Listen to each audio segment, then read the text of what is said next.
Tofocao ankehitriny noho izay efa vitanao, sady zavatra ianao no heveriko bonaika. Mahay manafiny toetra mody tsy miraika, nihitrakitrakao no nandratry zany foka, ritsy matahotory ihany namborako, nitahirany ty foko hatrizay elelizay,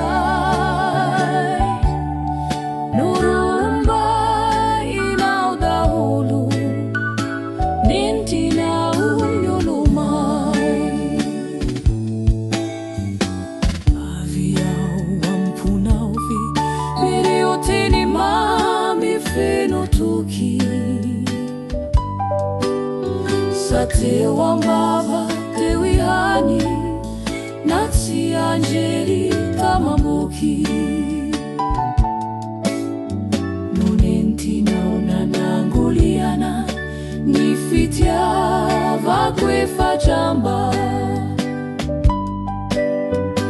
Lavo izy karesena sendra toky rambaramba.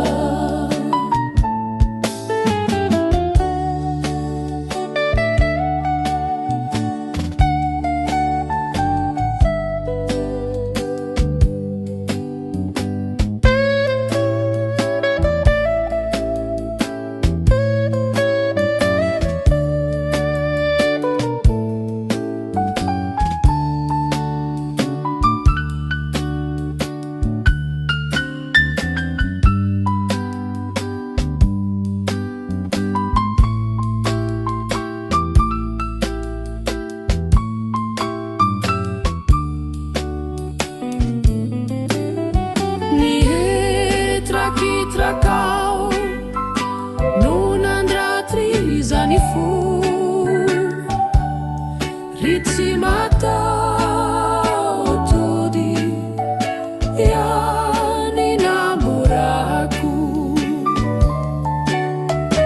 nitahirany ty foko hatrizay elelizay, noromay inao daholo nintinao niolomay. Avy ao amponaovy ireo teny mamy feno toky,